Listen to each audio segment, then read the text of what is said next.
You might be able to see in this video that beneath the seat I plan to sit in is a cute little bunny preening, and behind it a sleeping duck on the other side of this pergola thing. So I just wanted to take a moment to show that beautiful I'm just in this most mystical place right now for like a little. You gonna stay with me, Bun Bun? Little bunny? This. Ooh, let me get this.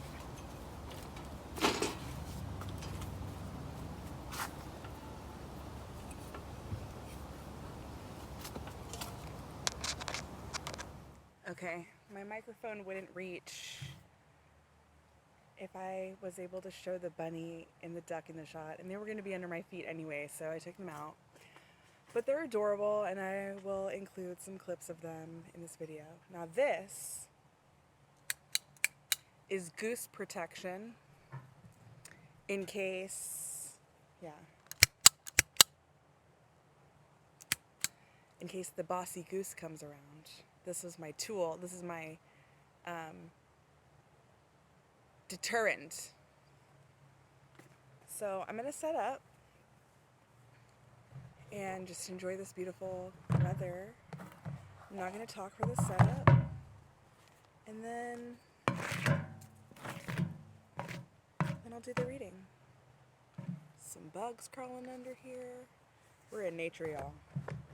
Like in the city. Love this place. So we're gonna use the Literary Witches Oracle, the Empathic Oracle,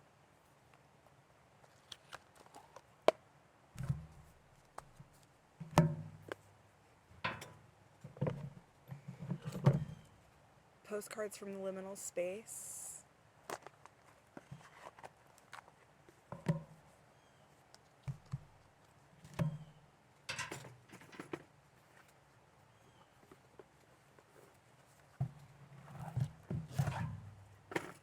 and I borrowed this beautiful, hear the duck?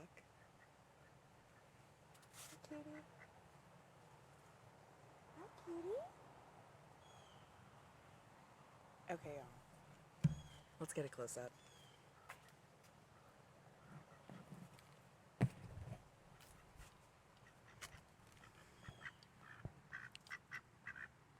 Friends forever. Y'all are gonna be hits. Okay. Now hopefully I can get this set back up properly for the reading.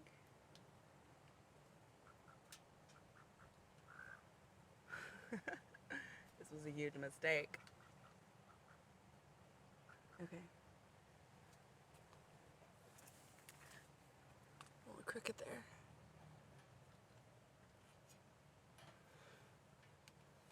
Oof! I bought this, like, you know, I don't have a bunch of money, so I bought some cheap equipment, and it's showing me exactly why it's cheap now. Okay. I almost got it. This is so embarrassing. This was so perfect. Why did I have to show you all the bunny and the duck? Oh my god. Okay.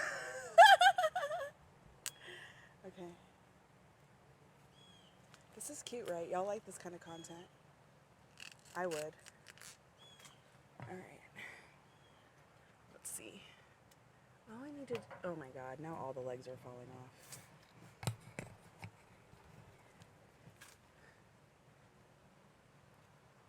This is hilarious. Let me try to stick all these legs back on. Need some super glue. Okay. All I need to do is for this thing to work. For one reading. I shouldn't have messed with it. Okay. Plan B. Are y'all enjoying this? This is what it takes. This is what it takes to be a YouTuber with 64 subscribers. Okay. Let's see.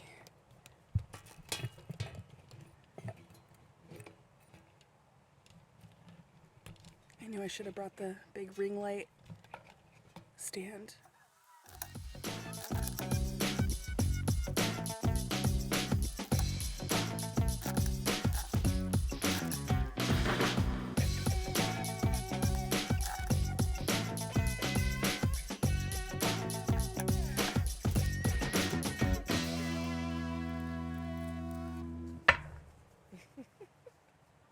Ducks running is so cute.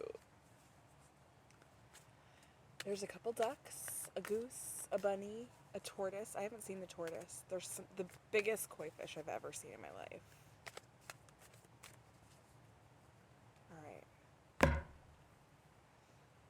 Let's just take some deep breaths.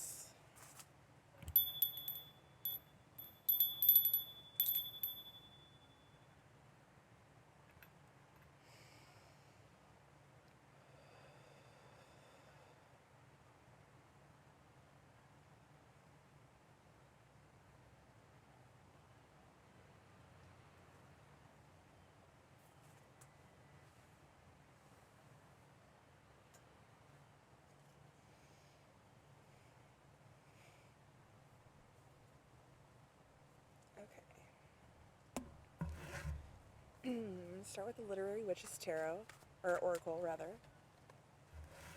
and just see what comes up and let it guide. It's such a beautiful day. It's been a little hot but beautiful for the last couple of days. Right now it's just the most perfect, comfortable, crisp air. So grateful. Thinking a lot about being grateful these days as I grow further and further out from wanting to sweat the small stuff. I just don't want to do that anymore. So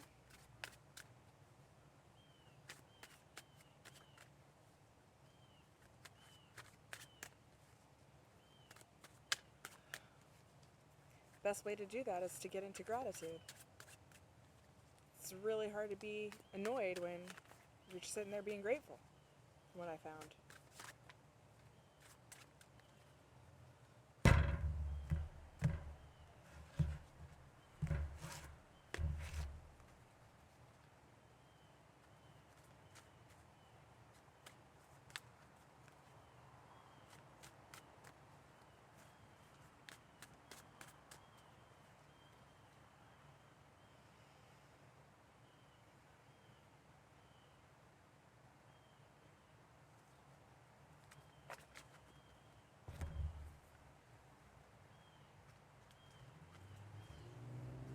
All right, we've got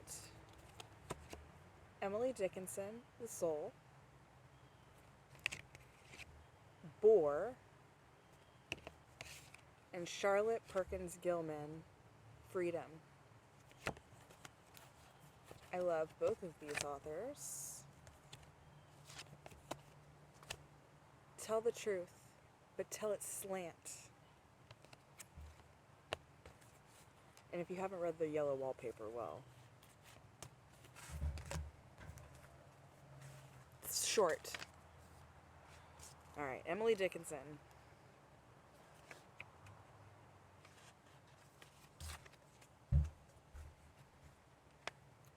Spiritual life, the inner world, the unknown. Emily Dickinson, 1830 to 1886, spent her whole life in Amherst, Massachusetts. Refusing conventional religion and her prominent family's exhausting social schedule, she instead cultivated a unique spiritual and social life. She wrote long letters to friends, worked in the garden, and created strikingly original poetry about God, death, pain, and love. When Dickinson died, even those closest to her were shocked to find her life's work of 1,800 poems neatly folded in a drawer.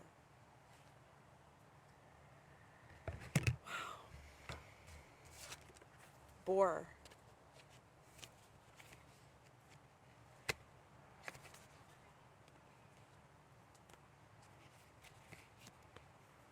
Danger, aggression, masculinity.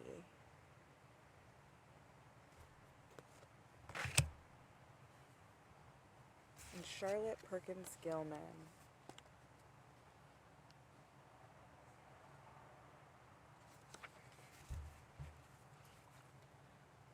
Oppression. What frees you? The systems at work. Charlotte Perkins Gilman, 1860 to 1935, is best known for The Yellow Wallpaper, a story inspired by the disastrous, sexist rest cure prescribed for her postpartum depression. In her day, Gilman was also famous as a social critic, giving popular lectures on economic and social reform and for her unconventional life choices. Her utopian novels and nonfiction are worth revisiting for their visions of a cooperative society and the place of gender roles in economics. Interesting. Unconventional life choices. Cultivated a unique spiritual and social life.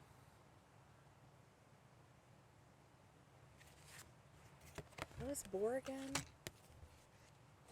Because we're like against gender roles as well.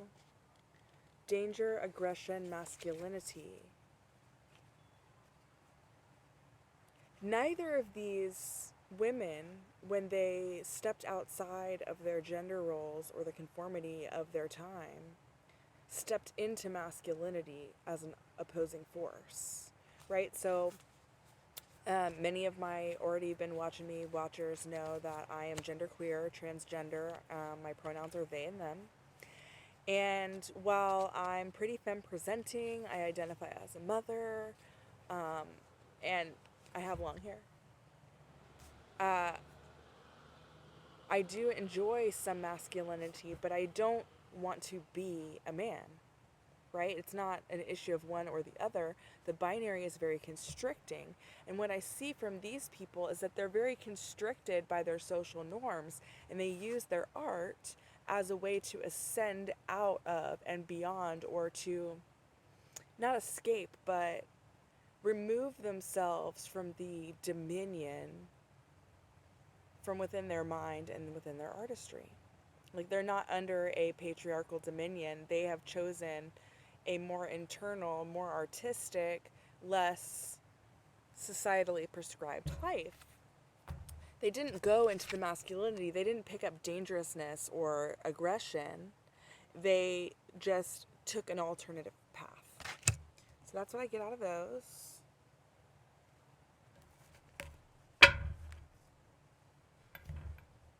See what else comes out for us. I'm going to go to the Empathic Oracle next.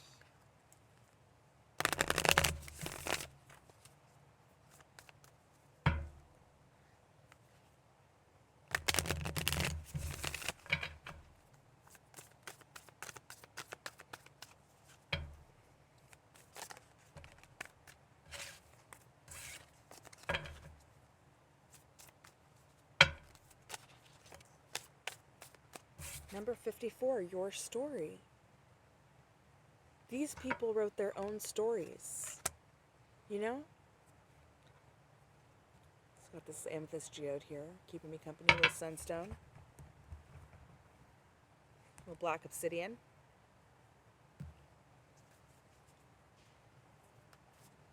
I don't know if there's any obsidian that's not black.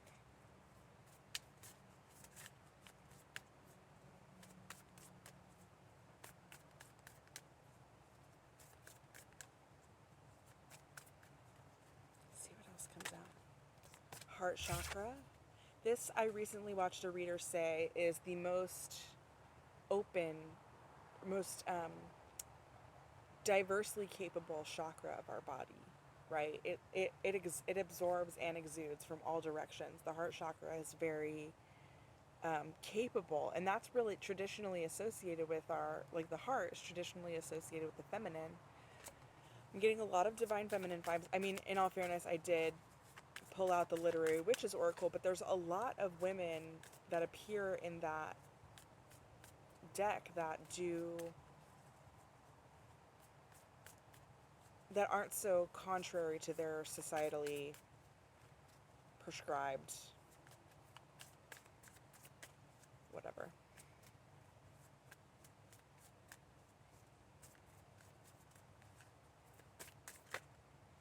I'll take those. The bottom of the deck is shielding. I'm getting this message like the behavior that we exhibit in this world is something that we do as a matter of shielding ourselves from the consequences of not fitting into those norms.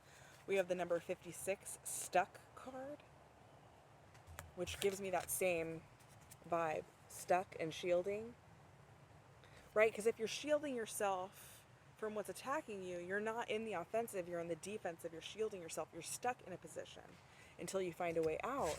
That's the same for the desert, in which we would be under extreme sun. And so we have the desert, stuck, shielding. Your story, are you in your 40 years in the desert right now? Solar plexus chakra. I'm going to read it.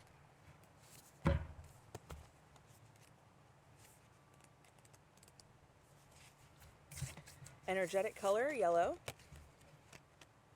Whose will is it? Is the direction of my steps forward allowed from my inner compass?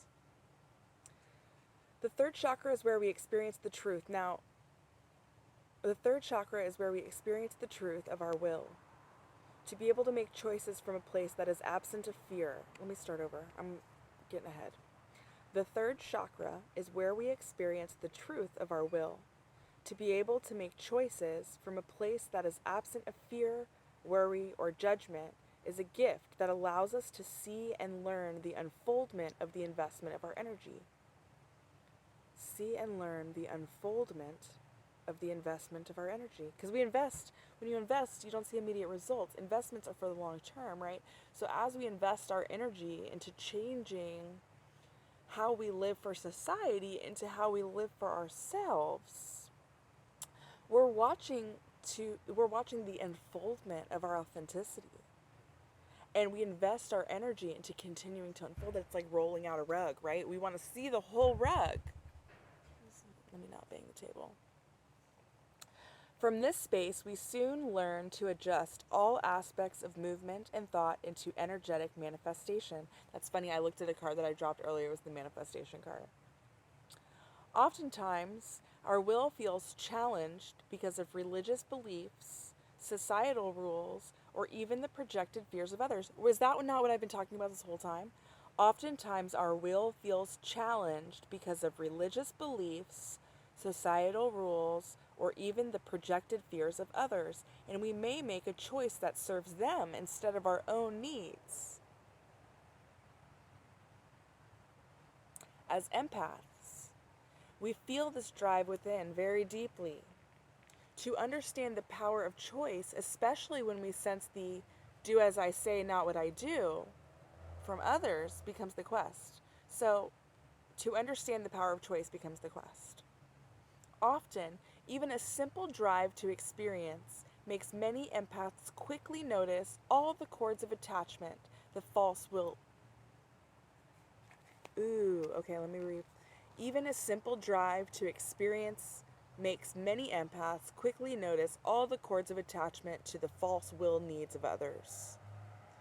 Cord cutting becomes a very valuable tool and should be practiced day to day as needed. Are my choices from a place of free will, and do I allow others the same self-choice? Okay. Cord cutting.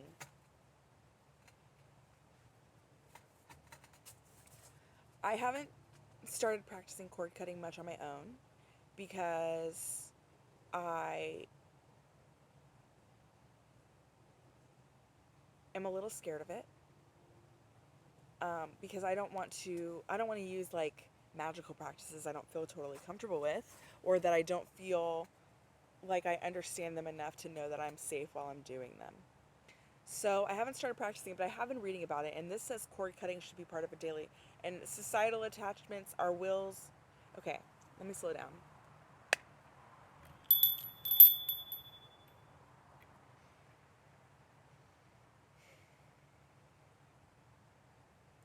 we don't have to sever cords to people. We have to sever cords to attachment. So if I'm attached to your desired outcome, if you're attached to my preferred route, and that contradicts with our own personal truth, our authentic desire and will in the world, we have to sever those attachments to those things that we feel obligated to in order to ascend into our authenticity. So I feel like I need to think about cord cutting more, because I do get really caught up in my attachments. And I started earlier talking about how I've been really into gratitude lately, because I'm tired of having a stick up my butt about some things and being upset about stuff that's really not that important. There's lots of way more important things happening than the stuff that upsets me.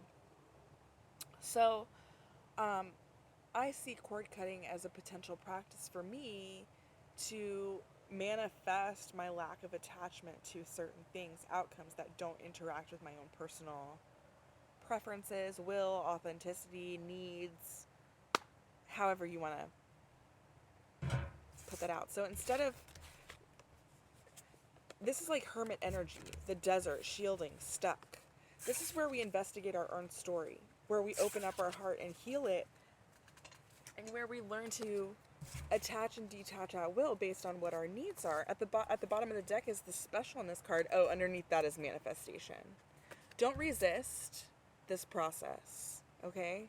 We can still interact with being a chameleon, but if we live in the state of being a chameleon, we never know what we naturally look like when we're not blending in, right?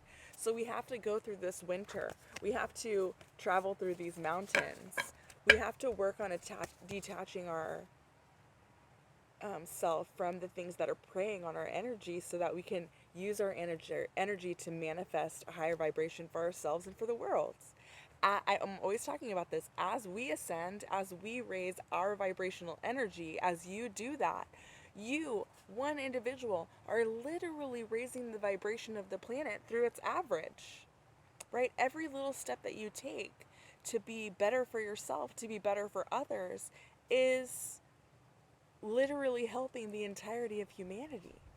As individuals get better, the vibration of the entire world raises. That's how we're going to achieve balance. That's how we're going to get caught up, not being so binary, not in the duality. That's our timeline, is that we are working, we're taking whatever direction we need to get to our ends, which we have control over the route, but like we can't prevent our destiny, man. So, whoa, that was deep. Cool. Let me not knock this thing over again. That's good enough. Okay, so I'm gonna go into the tarot. This is Arabian Nights tarot. That was fast. Ooh. Let me see if anything else comes out.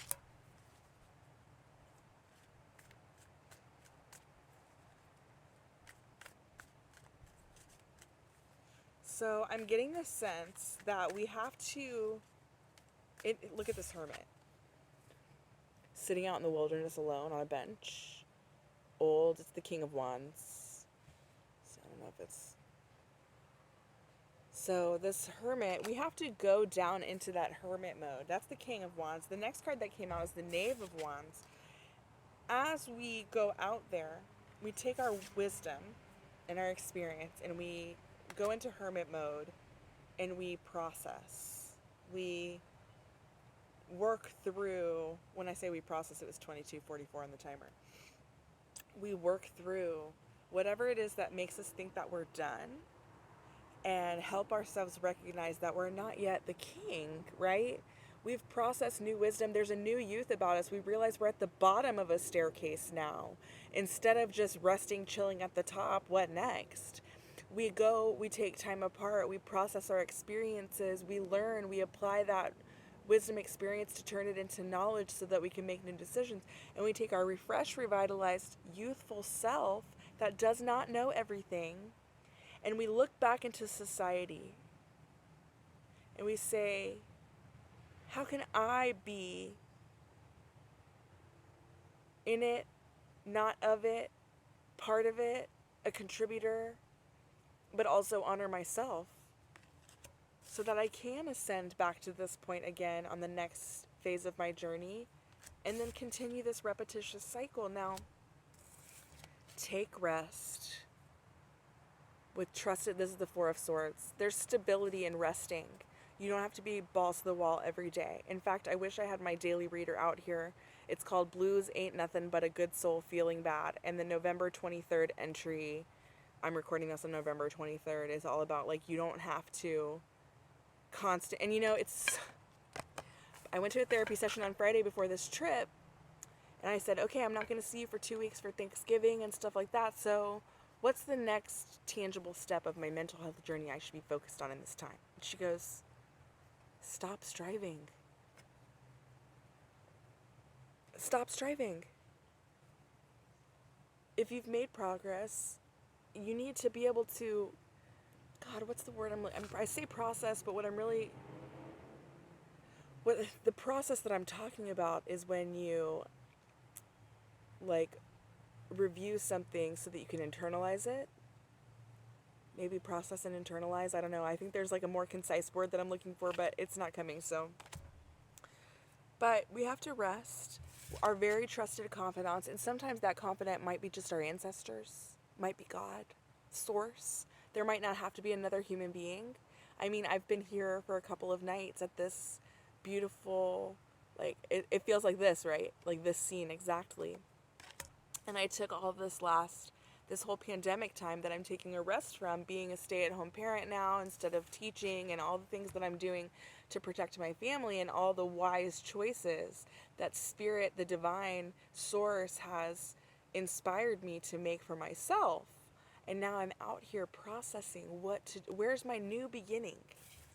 What's next? What's the next step of this journey?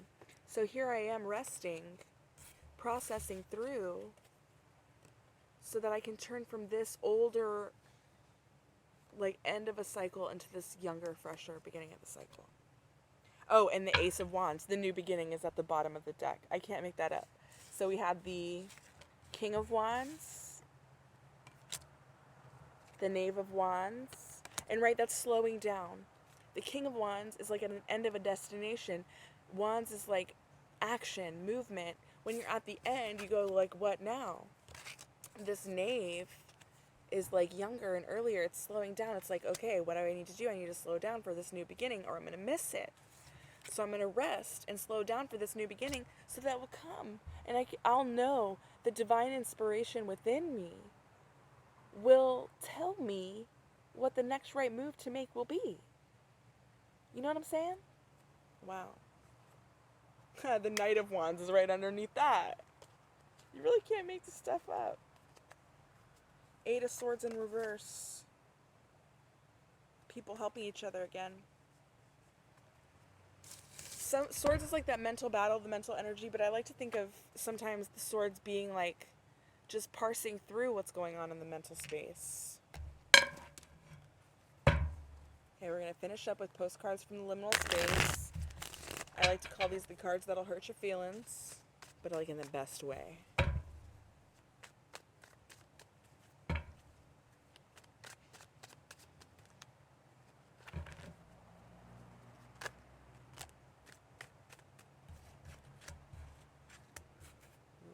Call out culture. The rhythms and fate and the tickings of time. It's like the Wheel of Fortune card, I think, in this deck. Right? Like, these are just things that are happening to us. This is just the life that we're living. But we get to stick things together the way we want. We pull off the pieces we like, we hot glue them on the things we want to look at. You know what I'm saying? That's what our trash magic is. We get to make, and this whole place that I'm at, this, like, musician slash graphic artist slash Airbnb host has bought 3 properties in Houston over the years and stuck them together. And the whole thing is covered with her artwork. There's like a gift shop full of her like wares and stuff too. And she just like lives her life hobbling it, sticking it together. And that's so, she uses her art to live her life, right? Like her art and her life are one. Kind of like Emily Dickinson. She took care of the garden, she wrote, she did a little this, a little that. Charlotte Perkin Gilman, she was like resisting the typical feminine roles by being an artist and by pouring her mental health journey into her writing, etc. And then remember, like the detachment, it's not my monkey, it's not my circus.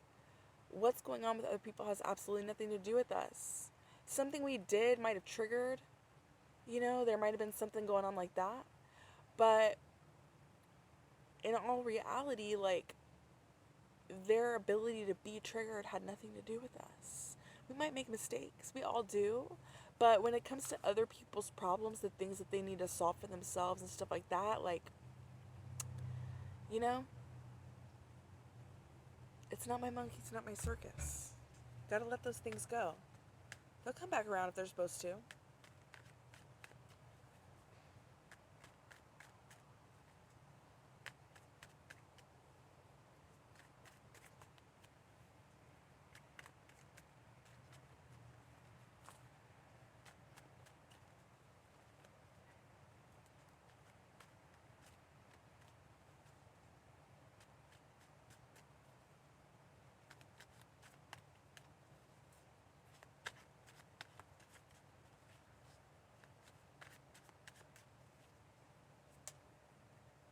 All the animals are gone.